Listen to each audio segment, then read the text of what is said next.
Serious cyclists are very snobby. That's what I thought until this happened to me at a light. Good. Good. How about you? Alright. Where are you heading to? So I told him where I was planning on going for this route, and he asked me what specific route I was going to go to get to that destination. Like I'm kind of new, so I'm like just trying out the Follow me, route. heading that way. Oh, but I bet you're going so fast. I don't want to slow you down. Yeah, no, it's okay. I'm coming off of work right now, so. Okay. Yeah. So you said you're new to this?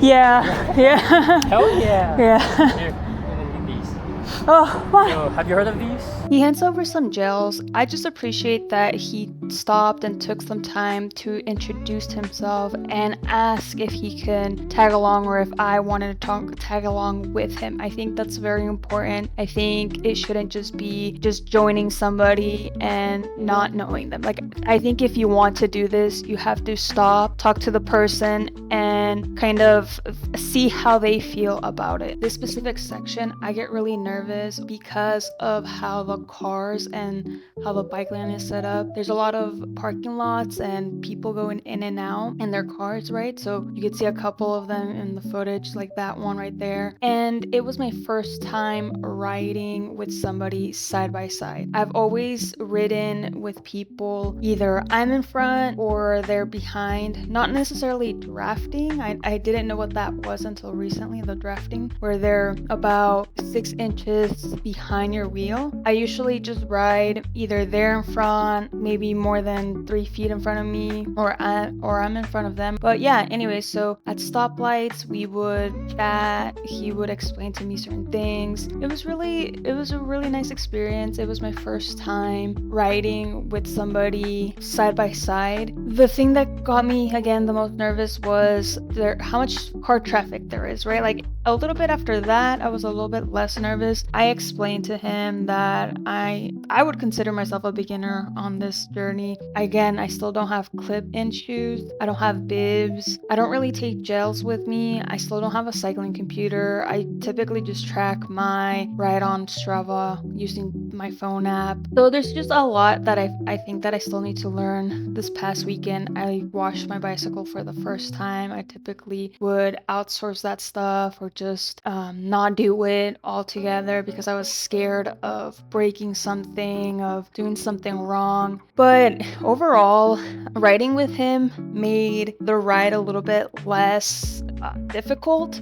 I did feel a little bit bad just because he is in the sport. He's in it very seriously. Like, he's in a team. They race a lot. I just kind of do it. Like I do want to take it seriously, but I do it more so for fun and to just go out. And I actually bought a 3-point strap for my camera because I want to take it with me, because what I enjoy the most about cycling is how free it makes me feel. I feel like I'm flying. I know that sounds really silly, but I feel like I'm flying. I want to meet other people that enjoy cycling as much as I do and just create a community. Like, that's the reason why I kind of got back into it, hoping to meet people that love the sport, not in a very like competitive way, but just in general love the sport, right? But at the lights we would talk, and my goal is to do 100 miles, get into like a group ride, like do a group ride, and then just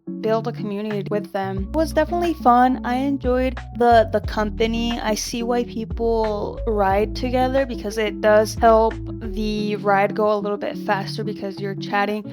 I personally actually couldn't really talk too much just because I'm still working up on my stamina and everything, right? So I was actually giving it my all and I was out of breath, and he was very kind. He was trying to, make conversation, talk to me, give me advice, tell me when to shift. I know the shifting. I know when you should be on what gear and the purpose of each one, like the bigger gear in the front. The smaller one is when you're going uphill, and then like the bigger one is when you're flat. And on the back, on the one that's on the back wheel, I know that the bigger one, if you're closest to the wires, not the frame, if the chain is closest to the actual wheel, it's for uphill, and then if the chain is closest to the frame, it's for flatter or more of a not so steep incline, right? So like I understand that concept, but I never really knew when I should start shifting when there's a hill, right? So like I just kind of would give it my all and then shift when I just couldn't push anymore. But he taught me I should try to shift before you get to that hill so you don't lose your momentum. Like that I didn't know. That might sound silly, but yeah, it's something that I didn't know. I appreciated that it went really fast in the sense that whenever I feel like when you're riding together, one person might start feeling a little bit dismotivated, so you start slowing down, but the other person is still keeping up that momentum. And you, at least for me, actually, I'll speak personally. For me, I'm very competitive. So if I start getting tired and I can see the other person is still keeping up with that same pace, I want to be next to them. Like I do not want them to pass me. I don't want them to drop me. I don't want them to drop me. I don't want them to pass me. So even though I'm extremely tired, I push myself to either stay with them or try to pass them, right? So in that aspect, I do think that I went a lot faster than I would have if I would have done this route on my own. I think if I would have done it on my own, I would have done it in a more quote unquote leisurely pace. But because I had him next to me, it kind of pushed me a little bit more. So I do see the benefits of doing group rides. I thought they were a little bit silly, honestly. I'm not gonna lie. For a long time, I thought cycling was a solo type of sport, but I've actually, since watching, obviously I don't watch all the Tour de France races or anything like that. I've seen a couple of what's on Netflix and other small clips that I get on Instagram, but I now have changed my mind. I firmly believe that cycling is a group type of sport. Definitely need the support of each other. It just blows my mind how much I'm learning since getting back into this, but I think I'm getting a whole new appreciation and perspective on the sport, and it's only been 2 months, so I am extremely excited. I'm so happy. I can't wait. I hope more people start cycling. So I asked him how long he's been cycling and in the sport. He said about 6 years or 5 years, and I did ask him, do you think it's changed since those 5 years or since you started? He said yes. So I want to know from you guys, do you guys think the cycling sport has changed in a good way, in a bad way? It hasn't changed. I mean, I know sometimes things get a little hyped up because of social media, but I don't know. Again, for a really long time, I never really wore a helmet. I wear a helmet now, and I think everybody should wear a helmet when they're cycling, even if they're not on a road bicycle, right? Like any type of, like if you're on a scooter, anything that exposes you to cars and potential falls outside, I think you should consider wearing a helmet. But anyway, back to the back to the questions, guys.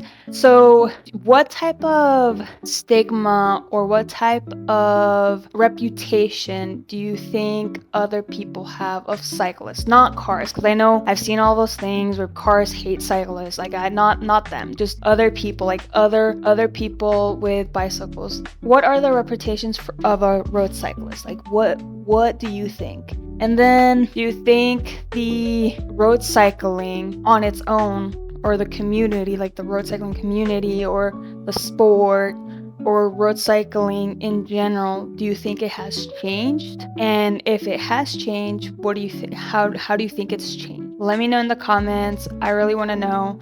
And after this interaction, I know there's different people out there. I know not everybody is like this, but after this interaction, I don't think all serious cyclists are snobby. So thank you for this guy.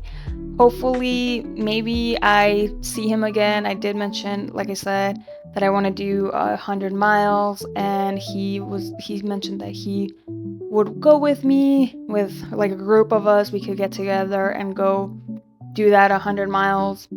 So maybe I'll record that, and yeah.